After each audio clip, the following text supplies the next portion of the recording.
আগামীকাল বৃহস্পতিবার থেকে শুরু হচ্ছে 2026 সালের এইচএসসি ও সমমানের পরীক্ষা। এবার 9টি সাধারণ বোর্ডে একই প্রশ্নপত্রে পরীক্ষা অনুষ্ঠিত হবে। এতে অংশ নিচ্ছে 12,70,583 জন শিক্ষার্থী।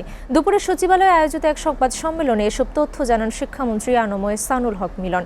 এ সময় তিনি হুঁশিয়ারি দিয়ে বলেন, এইচএসসি পরীক্ষা নিয়ে সোশ্যাল মিডিয়ায় কোনো ধরনের বিভ্রান্তিকর তথ্য বা গুজব ছড়ালে কঠোর শাস্তিমূলক ব্যবস্থা নেওয়া হবে।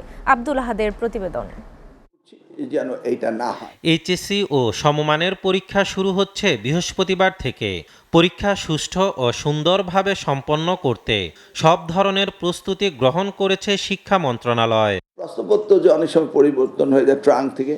সচিবালয়ে সংবাদ সম্মেলনে পরীক্ষার খুঁটিনাটি ও সার্বিক প্রস্তুতির চিত্র তুলে ধরেন শিক্ষামন্ত্রী এহসানুল হক মিলন। আমরা ওই ডেটাগুলি কালেকশন করব, কোন কোন প্রতিষ্ঠান থেকে ম্যাক্সিমাম ছেলেমেয়েরা কোচিংয়ে চলে যায়, এবং সেই সমস্ত প্রতিষ্ঠানগুলোকে আমরা এইগুলোকে আমরা ক্যাটাগরিক্যালি আমরা সাবজেক্ট টু দ্যাট আমরা তাদের বিরুদ্ধে ব্যবস্থা নেব। শিক্ষামন্ত্রী জানান, এবারের পরীক্ষা কেন্দ্রের নিরাপত্তায় ও সুষ্ঠু ব্যবস্থাপনায় দেশের সব কেন্দ্রে থাকবে সিসিটিভি ক্যামেরা।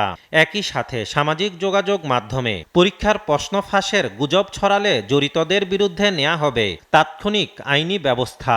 লাস্ট এক্সাম সম্পর্কে কিছু সোশ্যাল মিডিয়া বিভ্রান্তিকর নিউজ দিয়েছে। এবার সেই ব্যাপারে সাইবার আইনও হয়েছে। এই ধরনের বিভ্রান্তকর নিউজ যদি কেউ ছড়ায়, সাথে সাথে তাদেরকে আইনের কাছে সোপর্দ করতে হবে।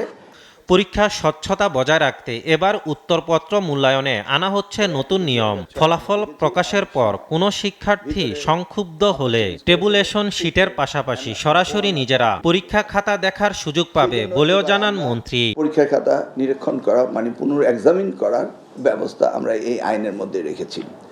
এমনকি এক্সামিনাররা সঠিকভাবে খাতা দেখছেন কিনা সেটাও আমরা এবার স্যাম্পলিং করে বোর্ডগুলোতে খাতা নিয়ে আমরা দেখব এক্সামিনাররা কি ওভার মার্কিং করছে না আন্ডার মার্কিং করছে, সেটাও আমরা পরীক্ষা নিরীক্ষা করব। একই সাথে এক্সামিনার আমরা বাড়িয়ে দিচ্ছি যেন খাতা দেখার মধ্যে সুন্দর হয়। সংবাদ সম্মেলনে দেশের সার্বিক শিক্ষা ব্যবস্থা নিয়েও বড় ঘোষণা দেন শিক্ষামন্ত্রী। তিনি জানান, 2028 সাল থেকে দেশের প্রাথমিক ও মাধ্যমিক স্তরের যুগ উপযোগী নতুন কারিকুলাম চালু করা হবে। এই লক্ষ্যে ইতিমধ্যে কারিকুলাম প্রণয়ন কমিটি কাজ করছে। আমরা কারিকুলামগুলো এই 2027-এ আমাদের স্বল্প সময়ে সম্ভব হয়নি। আমরা 2028 থেকে আমরা নতুন কারিকুলামে যাচ্ছি। দেশের 9টি সাধারণ শিক্ষা বোর্ডে এবারই প্রথম অভিন্ন ও একই প্রশ্নপত্রে পরীক্ষা অনুষ্ঠিত হতে যাচ্ছে। 13 লাখ পরীক্ষার্থীর এই মহাযজ্ঞকে নির্বিঘ্ন রাখতে পরীক্ষার্থী, অভিভাবক ও সাধারণ মানুষের সর্বোচ্চ সহযোগিতা কাম্য। কিন্তু ছাত্রের সংখ্যা 6,21,000 আর অংশগ্রহণকারী ছাত্রীর সংখ্যা 6,48,000-এরও বেশি।